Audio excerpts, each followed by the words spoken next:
الشيطان الرجيم بسم الله الرحمن الرحيم الحمد لله الذي لا يبلغ مدته القائلون ولا يؤصي نعمه العبد ولا يؤدي حقه المجتهدون الذي ليس لصفته حد معدود ولا نقط موجود ولا أجل ممدود الذي فطر الخلائق بقدرته ونشر الرياح برحمته ثم الصلاة والسلام على أشرف الأنبياء والمرسلين بالقاسم مصطفى اللهم صل على محمد وعلى عترته طيبين الطاهرين المعصومين المظلومين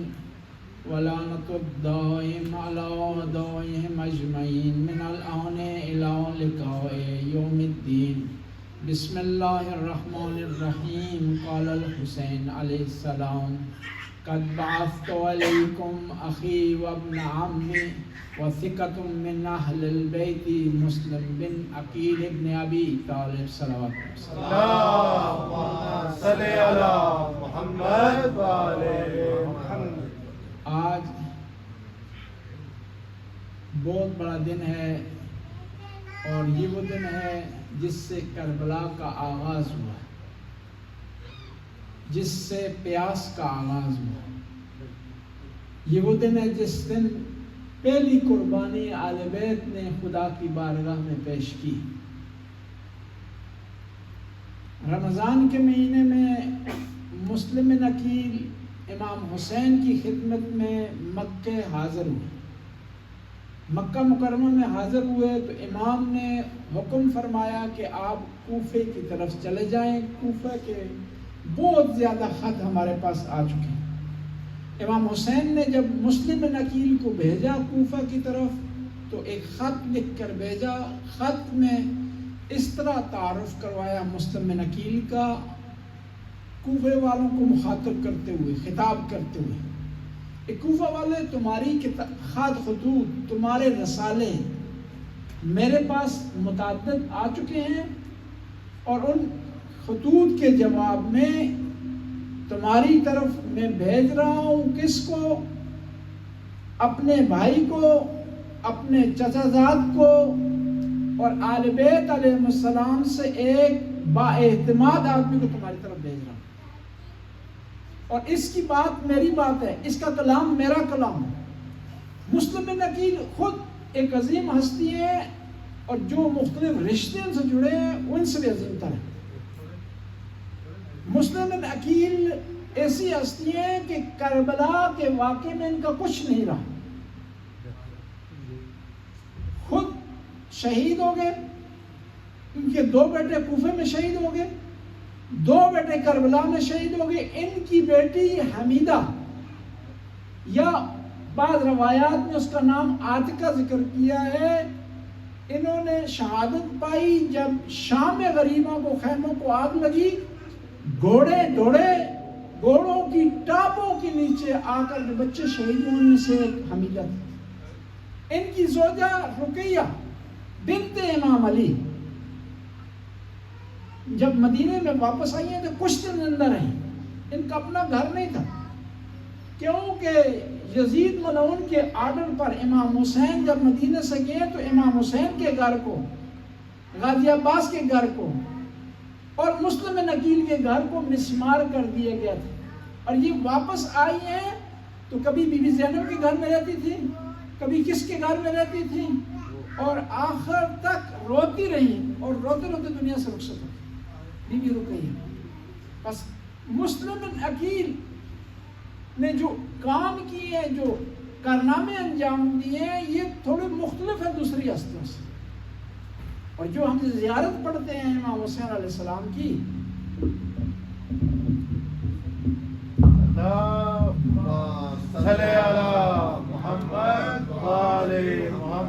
السلام علیکم یا ابا عبداللہ الحسین، یہ زیارت سب سے پہلے مسلم بن عقیل نے پڑھی.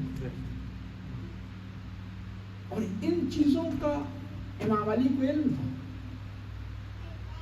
جب امام علی علیہ السلام نے کہا اپنے بھائی عقیل کو کہ عقیل میرے لیے ایک ایسے رشتے کا آپ انتخاب کریں جو بہادر قبیلے سے ہو اور میرے لیے ایک ایسا بچہ جنے جو میرے حسین کی حفاظت کرے.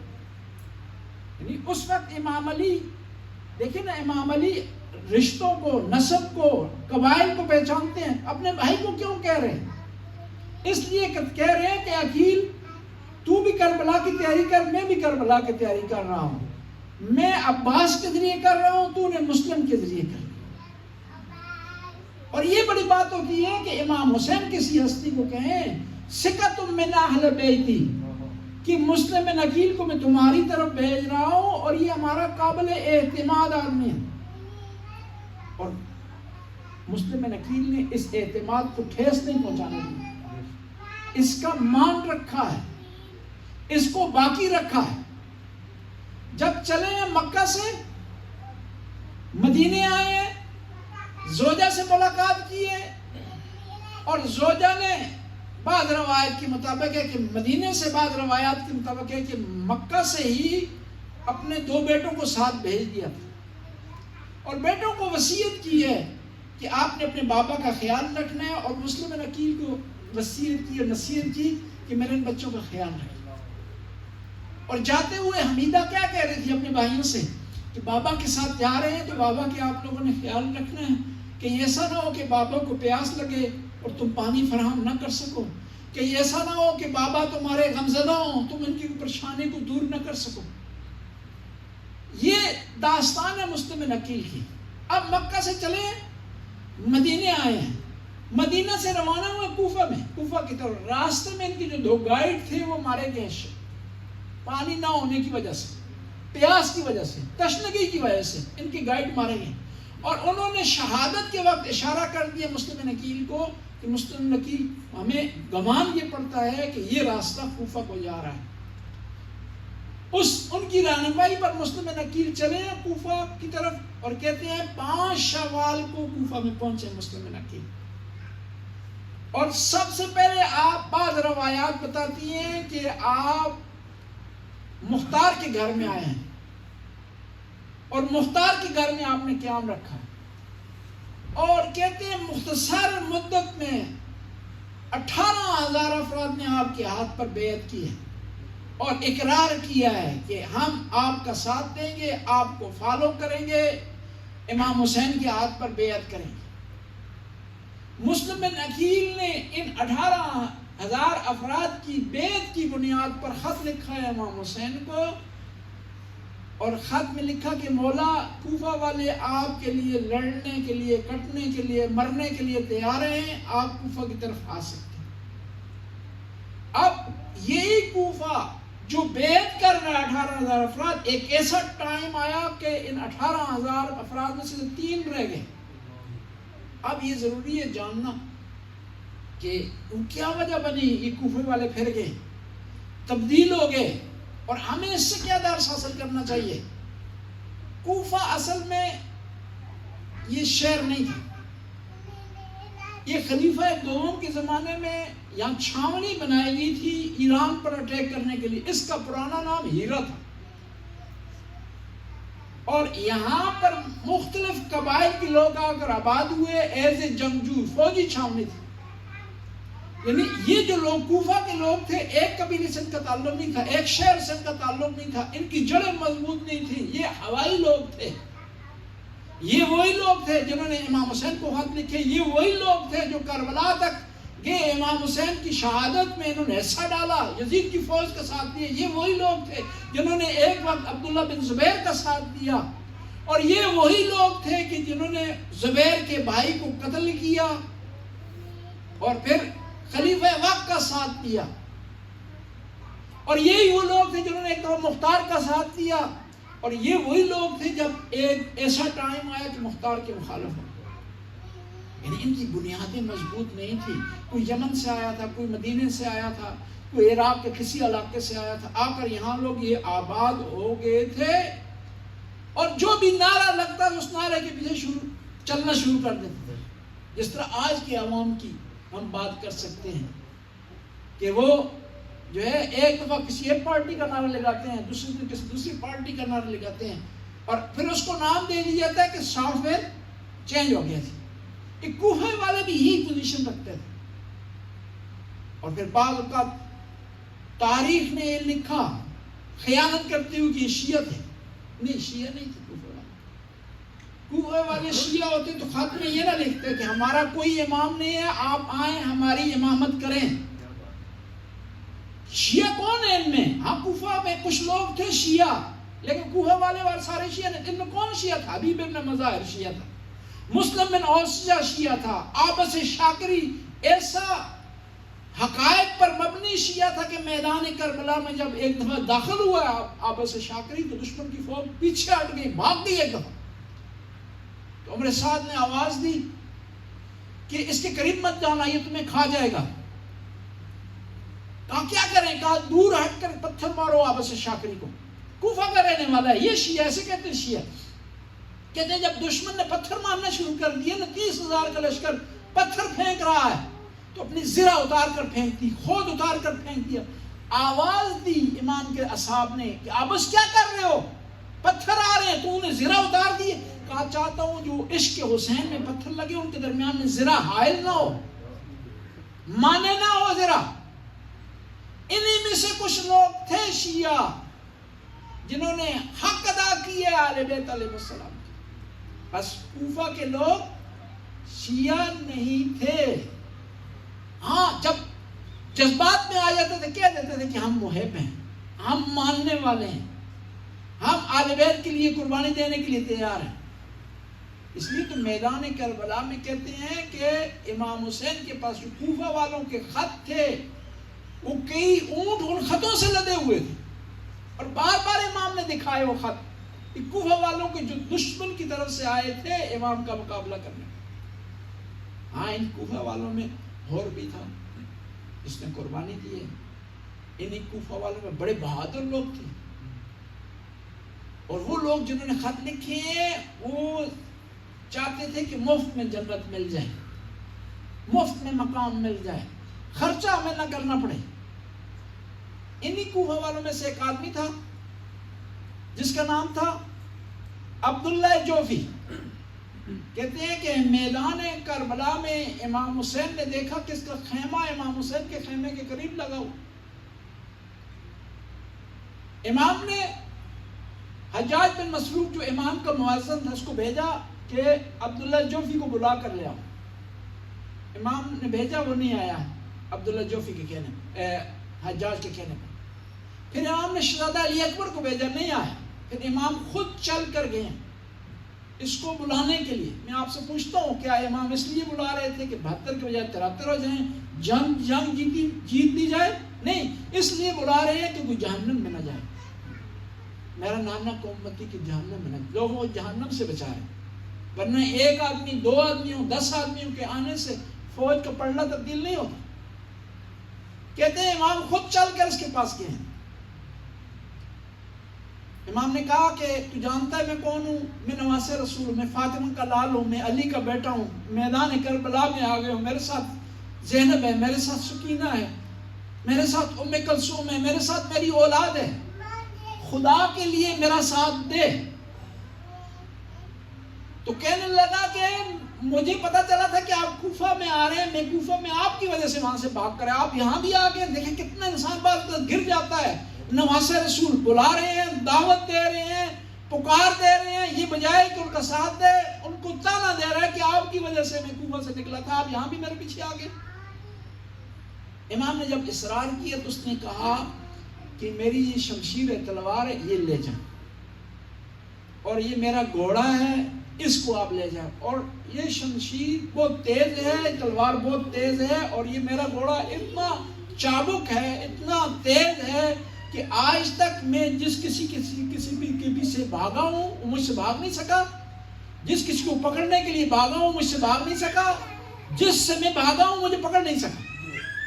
یہ گھوڑا بھی تلوار. امام نے کہا کہ اگر تو نہیں آ رہا نا, مجھے تیری تلوار اور تیرے گھوڑے کی ضرورت نہیں. پھر امام نے آخری جملہ بڑا پیارا کہا, کہا کہ تو اگر نہیں آنا چاہتا تو ایک مہربانی کر کے اس میدان سے دور ہو جا.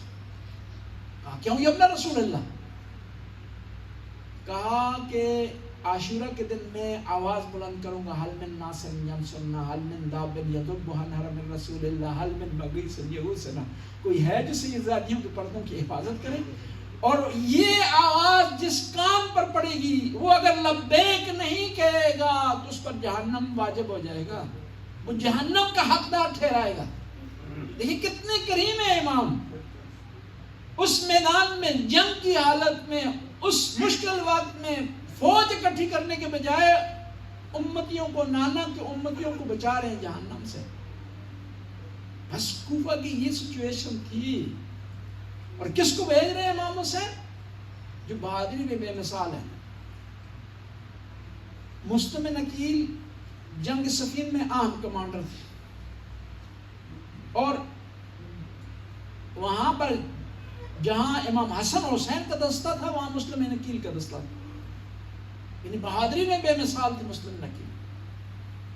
اور اس کے علاوہ ایک حق گوئی میں بے مثال تھے، اپنے والد گرامی کی طرح، عقیل کی طرح. امام علی کے 3 بھائی تھے نا، عقیل، طالب اور جعفر. اور ہمیشہ مسلم نے اپنے 2 چچا پر بڑا فخر کیا ہے. کس پر؟ امام علی اور جعفر پر. اور ہمیشہ جب جنگ میں داخل ہوتے تھے نا، جب میدان میں اترتے تھے تو جعفر کا اور امام علی کا نام لیتے تھے، اور بتاتے تھے دنیا والوں کو کہ میں علی اور جعفر کا بیٹا ہوں. تمہارے مقابلے میں جو آ رہا ہے کوئی معمولی آدمی نہیں آ رہا، علی کا بھتیجا آ رہا ہے اور جعفر کا بھتیجا آ رہا ہے. مسلم بن عقیل اپنے والد کی طرح جو ہے نسب شناس تھے. ان کے والد مشہور تھے کہ ان کو عربوں کے نسب پتہ تھے کہ کون سا عرب قبیلہ بہادر ہے، کون بزدل ہے، کون کس کیفیت کا مالک ہے. کہتے ہیں کہ ایک دفعہ معاویہ کے دربار میں معاویہ نے مختلف سوال ان سے کیے، ساتھ اس کے عمرو عاص بیٹھا ہوا تھا. عمرو عاص نے کہا کہ معاویہ کا حسب نسب بتا. تو عقیل نے کہا بتاؤں؟ تو معاویہ نے ہاتھ جوڑ دیے کہ نہ بتائیں. اور پھر وہاں طنز کرتے ہوئے معاویہ نے کہا، طنز کرتے ہوئے کہ آپ کے خاندان میں سب سے بری خاتون کون ہے؟ تو کہا تیرا خاندان میرا ایک ہی خاندان ہے، سب سے بری تیری دادی جس کا نام حمامہ تھا، جس کے گھر کے اوپر جھنڈا لگا ہوا تھا، سب سے بری تھی. اور عقیل اتنے واضح اور حق بیان کرنے والے تھے. جب ایک دفعہ محفل میں داخل ہوئے تو عمرو عاص نے معاویہ سے کہا کہ آج عقیل آ رہا ہے، آپ تم نے کوئی ایسی بات کرنی ہے کہ عقیل شرمندہ ہو جائے. حضرت عقیل داخل ہوئے تو عمرو عاص نے کہا کہ بتائیں کہ آپ کے چچا ابو لہب کہاں ہیں؟ تو جواب میں کہنے لگے کہ معاویہ کی پھوپھی کے ساتھ جہنم میں، کیونکہ جو ابو لہب کی جو زوجہ تھی نا معاویہ کی پھوپھی تھی، اور یہ ابو لہب رشتے کے لحاظ سے، نسب کے لحاظ سے سگے چچا تھے پیغمبر کے. پیغمبر کے چچا ہوئے تو امام علی کے چچا تھے. ٹھیک ہے، لیکن کیوں قرآن رشتوں پر نہیں جاتا، اسلام رشتوں پر نہیں جاتا. سگا چچا ہونے کے باوجود قرآن کہہ رہا ہے تبت یدا ابی لہب و تب وما اغنى مالہ وما کسب امرتہ حمالۃ الحطب. کہ قرآن نے اس کو آ کر بدعا دی ہے، اور بھی قرآن کی حقیقت ہے. کہتے ہیں کہ یہ ابو لہب جب مرا ہے نا تو اس کے جنازے سے اتنی بدبو آ رہی تھی کہ اس کے بیٹے تیار نہیں ہیں اس کو اٹھائیں. یہ قرآن نے پیشنگوئی کی، پیشنگوئی پوری ثابت ہے. حالانکہ جس وقت قرآن نے اس کو بدعا دی ہے اس وقت خلیفہ دوم کی سیم سچویشن تھی کفر کے حوالے سے، لیکن اسلام اور قرآن ان کے بارے میں خاموش رہا ہے، اس کے بارے میں بدعا دے رہا ہے. اس سے پتہ چلا کہ قرآن حقیقت پر مبنی ہے، آئندہ نگر ہے، پیشنگوئی کرتا ہے، اور رشتے اسلام میں نہیں ہیں.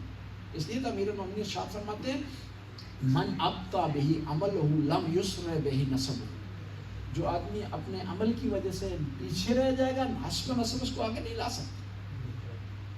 اور سلمان فارسی، جنہیں سلمان محمدی کہا گیا، کوئی رشتہ نہیں، کوئی رشتہ داری نہیں، کوئی تعلق نہیں ہے، عرب میں نہیں ہے، لیکن مقام اتنا بلند پایا کہ پیغمبر نے ارشاد فرمایا سلمان منا اہل البیت، کہ سلمان ہماری اہل بیت میں سے ہیں. یعنی کس بنیاد پر؟ عمل کی بنیاد پر، اہل بیت سے محبت کی بنیاد پر. بس اسی دفعہ ایک دفعہ کیا ہوا، یہ عرب اپنے شجرے بیان کر رہے تھے اور فخر کر رہے تھے. کوئی کہہ رہا تھا کہ میرا باپ بہت زیادہ جو ہے بہادر تھا، جنگجو تھا، ہمارا خاندان اتنا بڑا ہے، ہم اتنی تعداد رکھتے ہیں، اتنا بڑا قبیلہ ہے. قرآن نے بھی کہا ہے نا الہاکم التکاثر حتی زرتم المقابر. مقابلہ ہوا قبیلوں کا کہ بتائیں کس کا قبیلہ زیادہ ہے. جب دیکھا کہ آدمی کم پڑ رہے ہیں تو قبرستان میں چلے گئے، قبریں گننا شروع کر دی. بیٹھے ہوئے تھے عرب کے مختلف افراد، اپنے فخر کر رہے تھے اپنے قبائل پر، اپنے حسب و نسب پر، اور طعن و تشنیع کی بنیاد پر، طنز کی بنیاد پر کیا کہا انہوں نے؟ حضرت سلمان کو کہا سلمان تو اپنا شجرہ کیوں نہیں بیان کر رہا، تو اپنا شجرہ بیان کر. حضرت سلمان نے کیا فرمایا کہ میں غلام تھا، مجھے خدا نے محمد کے صدقے آزاد کیا، میں کچھ نہیں تھا، مجھے سب کچھ بنا دیا خدا نے محمد کے صدقے. یہ میرا حسب و نسب ہے اور میرا شجرہ ہے. اور جب لوگوں نے تان دیے نا سلمان فارسی کو کہ اس کا کوئی حسب و نسب نہیں، شجرہ نہیں، تو پیغمبر نے کہا پریشانو سلمان منا اہل البیت، اس کا ہجرہ میں ہوں، اس کا رشتہ مجھ سے جڑتا ہے، اس کا حسب و نسب مجھ سے جڑتا ہے. مسلم بن عقیل اپنے والد کی طرح شجاع اور بہادر تھے. کہتے ہیں کہ 5 شوال کو یہ داخل ہوئے ہیں کوفہ میں، اور مختار کے گھر ٹھہرے ہیں. لوگ جوگ در جوگ آ رہے ہیں، بیعت کر رہے ہیں. کسی نے یزید کو رپورٹ دی کہ یہ جو والی ہے کوفہ کا، گورنر ہے نعمان بن بشیر، یہ کمزور ہے، اور اس کی کمزوری کا فائدہ اٹھاتے ہوئے کوفہ والے ہمراہ ہو گئے ہیں، پیروکار بن گئے مسلم بن عقیل. لہذا کوئی ایسا کام کیا جائے تاکہ لوگ مسلم بن عقیل سے جدا ہو جائیں. کہتے ہیں اس نے کیا کیا، سب سے پہلے ایک یزید کا ایک مشیر تھا، ایڈوائزر تھا، روبجیور تھا اس کا، عیسائی، اس سے مشورہ کیا. اس نے کہا کہ تم کیا کرو، عبید اللہ ابن زیاد کو کوفہ کا گورنر لگا دو اور نعمان بن بشیر کو معزول کر دو. اب یہ عبید اللہ ابن زیاد گورنر تھا بصرہ کا. اس کو کہا کہ یہ گورنر بھی تمہارے پاس رہے اور پھر تم چلے جاؤ کوفہ، اور پورا کوفہ کی گورنرشپ سنبھال رہو اور لوگوں کا مقابلہ کرو. اب لوگ سارے اکٹھے تھے، دارالامارہ پر قبضہ کرنے والے تھے. بشیر بار بار جو ہے وہ بالکونی سے آ کر کے نعمان بن بشیر کو سمجھاتا تھا. اسی اثناء میں یہ اعلان ہوا کہ امام حسین آ گئے ہیں. اس ملعون نے نقاب اوڑھا ہوا تھا اور نقاب اوڑھ کر کے یہ ظاہر کرنا چاہتا تھا کہ میں امام حسین ہوں. نقاب اوڑھ کر کے لوگوں کے درمیان آ گئے، لوگوں نے نعرے لگائے. جب اس نے نقاب چہرے سے ہٹایا نا، لوگوں کو پتہ چلا کہ عبید اللہ بن زیاد آ گیا. اب اس نے لوگوں کو پکڑ دکڑ شروع کر دی، مارنا شروع کر دیا. کہتے ہیں کہ مسلم بن عقیل نے پناہ لے لی ہانی بن عروہ کے گھر، اور عبید اللہ بن زیاد کو پتہ چلا کہ مسلم وہاں ٹھہرے ہوئے ہیں اور اس کو بلانے کی کوشش کی. انہوں نے بہانہ کیا کہ میں بیمار ہوں، میں نہیں آ سکتا ہوں. وہ ان کی خبرگیری کے بہانے آیا کس کے گھر؟ ہانی بن عروہ. کہتے ہیں کہ اس وقت مسلم تیار تھے اس کو قتل کریں، لیکن رسول اللہ کا قول یاد آ گیا کہ کسی بھی آدمی کو بغیر اطلاع کے اس پہ حملہ نہ کیا جائے. ایک نمبر 2، آپ کے پاس جو مہمان آیا ہوا ہے نا، تو مہمان کو قتل کرنا جائز نہیں. یہ کہہ کر مسلم نے اس کو قتل نہیں کیا. کس کو؟ عبید اللہ بن زیاد. اب یہ واپس چلا گیا، اس نے فوجیں بھیجی، بلایا ہانی کو گرفتار کر لیا. ہانی گرفتار تھے، ہانی کے قبیلے والے باہر آ کر اکٹھے ہو گئے، اور ایک ملعون نے اشعث بن قیس نے آ کر بالکونی سے اعلان کیا کہ تم یہاں اکٹھے ہو گئے ہو، حالانکہ میں نے خود دیکھا ہے تمہارا جو لیڈر ہے ہانی بن عروہ عبید اللہ بن زیاد کے ساتھ بیٹھا ہوا ہے اور کھا پی رہا ہے، عیاشی کر رہا ہے۔ لوگوں نے دھوکہ کھایا، واپس چلے اپنے گھر۔ کہتے ہیں کہ مسلم نکیل کے لیے تو پناہ گاہ نہیں۔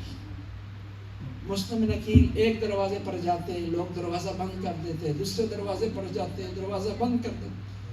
آخر میں قاضی شریح کے دروازے پر گئے، 7 ننھے بچے اور بچوں کو حوصلہ دے رہے ہیں کہ بچوں نہ گھبرانا، میں نے تمہاری ماں سے وعدہ کیا تھا کہ میں خود مارا جاؤں گا، لیکن ان بچوں کو کوئی ان پر ضربہ آنچ نہیں آنے دوں گا۔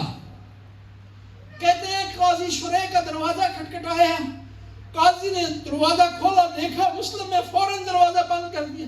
کہا قاضی دروازہ نہ بند کر، میں نہیں آیا ہوں کہ تیرے پاس پناہ لوں، میں صرف آیا ہوں کہ ان بچوں کو تیرے حوالے کر دوں، ان کو کسی طرح مدینہ الرسول میں پہنچا دے۔ ان کی ماں انتظار کر رہی ہے، ان کی بہنیں انتظار کر رہی ہیں، یہ کسی طرح محفوظ طریقے سے مدینے میں پہنچ جائے۔ بچوں کو قاضی کے حوالے کیا۔ اب مسلم ایک دروازے سے دوسرے دروازے پر جاتے ہیں، آخر میں اس مومنہ کے دروازے پر آ گئے جو شاگرد تھی بی بی زینب کی۔ بی بی زینب جب کوفہ میں آئی تھی نا، امام علی نے استقبال کے لیے امام حسن حسین کو بھیجا تھا، اور جب کوفہ میں داخل ہوئی تھی تو بی بی کو امام علی نے بتایا تھا، بیٹے یہ کوفہ کا بازار ہے، یہ کوفہ کی دکانیں ہیں، یہ کوفہ کی تنگ گلیاں ہیں۔ تو بی بی زینب نے کہا تھا بابا یہ حسن حسین کو بتائے، غازی عباس کو بتائے، مجھے کیوں بتا رہے ہیں؟ کہا نہیں بیٹی یہ وہی بازار ہے جس سے تجھے گزرنا پڑے گا، تیرے لیے آشنا ہو جائے۔ کہتے ہیں کہ مسلم توبہ کے گھر کے باہر بیٹھے تھے، اس نے دروازہ کھولا، کہا شخص کیا کر رہا ہے، کیوں یہاں بیٹھا ہوا ہے؟ کہا مجھے پیاس لگی ہوئی ہے۔ اس طوا لائیے پانی کا گلاس، کہا پانی دیا، پانی پیا، اور کہا شخص اب پانی تو نے پی لیا ہے، تجھے پتا ہے کوفہ کے حالات ٹھیک نہیں ہے، تو کیوں نہیں جا رہا؟ کہا میرا گھر نہیں ہے، میں کہاں جاؤں؟ کہا تو کون ہے؟ وہ کہا میں نواسہ رسول حسین ابن علی کا سفیر ہوں، میں تک و تنہا رہ گیا ہوں، کوفہ والوں نے مجھے تنہا چھوڑ دیا ہے، اور میں اپنے مولا آقا کو خط بھی لکھ چکا ہوں۔ استوا نے مہربانی کی، مسلم کو اپنے گھر میں لے آئی، مسلم سو گئے۔ کہتے ہیں جب رات ہوئی نا، رسول اللہ خواب میں آ گئے، امام علی خواب میں آ گئے، بی بی فاطمہ زہرا خواب میں آئے، کہا مسلم جلدی کر، اب تیرا انتظار کر رہے ہیں۔ اب خواب سے اٹھے، آواز آئی کہ دشمنوں نے گھر کو گھیرے میں لے لیا ہے، زرہ پہنی، تلوار ہاتھ میں لی۔ توا نے کہا مولا کیا موت کے لیے تیار ہو گئے؟ کہا میں نہیں چاہتا میری وجہ سے تیری بے حرمتی ہو۔ کہتے ہیں سین میں آ گئے، مسلم نے لڑنا شروع کر دیا، فوجیں پر فوجیں آ رہی ہے۔ جو سالار تھا اس نے عبید اللہ بن زیاد کو پیغام بھیجا کہ اور فوجیں بھیج۔ عبید اللہ نے جواب دیا کہ ایک شخص کے مقابلے میں تجھے کتنی فوجیں چاہیے؟ کہا تجھے نہیں پتا، یہ غازی عباس کا شاگرد ہے۔ جب دیکھا کہ مسلم کا مقابلہ نہیں کر رہے نا، تو انہوں نے مسلم کو دھوکہ دیا، کہا مسلم تجھے پناہ دے رہے ہیں، تمہیں ہم کچھ نہیں کہیں گے، تو ہتھیار پھینک دے، اور پیچھے خندق کھودی۔ مسلم جیسے ہی پیچھے ہٹے، خندق میں گر گئے۔ ان ظالموں نے مسلم کو گھیرے میں لے لیا۔ مسلم نے زاروں کے تار رونا شروع کر دیا۔ کہا مسلم کیوں رو رہا ہے؟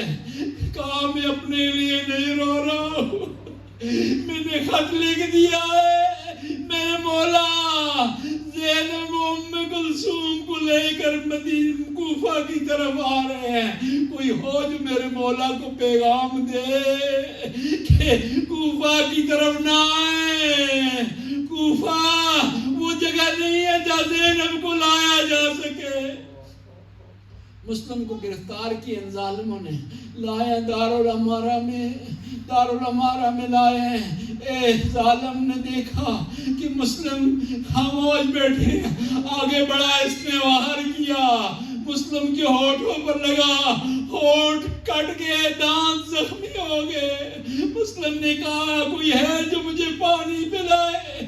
ایک ظالم نے پانی کا پیالہ آگے کیا، خون سے بھر گیا ہے پیالہ، اور مسلم تشنا لب رہ گئے۔ کہا میری 3 وصیتیں ہیں، کوئی ہو جن پر عمل کرے؟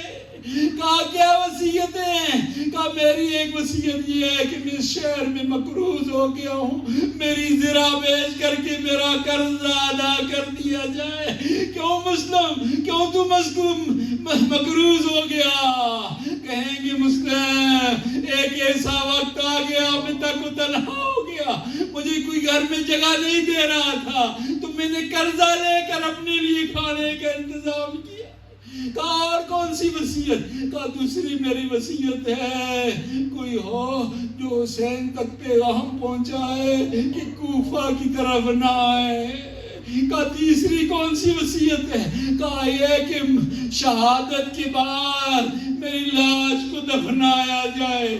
مسلم کی کسی وصیت پر عمل نہ ہوا۔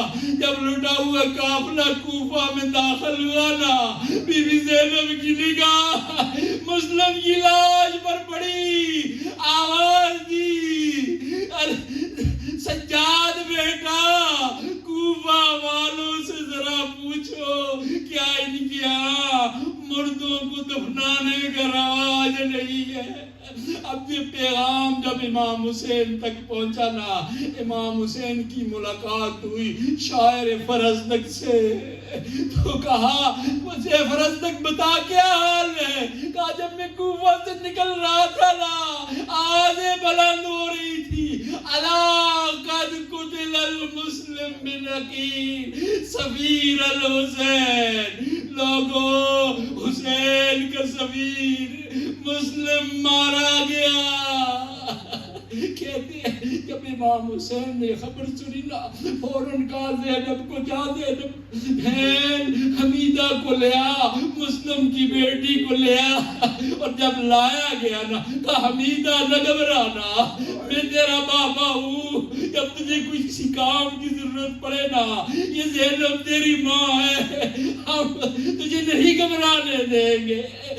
اور اسی جب کربلا میں امام حسین روانہ ہو رہے تھے نا میدان کی، بی بی سکینہ نے یہ جملہ کہا تھا، بابا جب مسلم کی شہادت کی خبر آئی تھی، آپ نے حمیدہ کو گود میں لیا تھا، سر پر ہاتھ پھیرا تھا، پیار کیا تھا، کیا آپ کی شہادت کے بعد کوئی ہے جو میرے سر پر ہاتھ رکھے، مجھے تسلی دے؟ تو امام حسین نے کہا نہیں بیٹا، کوئی نہیں ہے جو تجھے گود میں لے، تیرے سر پر ہاتھ میرے، ہاں ایک ظالم آئے گا جو تیرے منہ پر تماچے مارے گا اور تیرے در چھینے گا، تو مجھے سے سخی باپ کی بیٹی ہے، کاش کہ تجھ سے مانگے اور مانگتے تو دے دیتی، لیکن انہوں نے در تم سے مانگے نہیں۔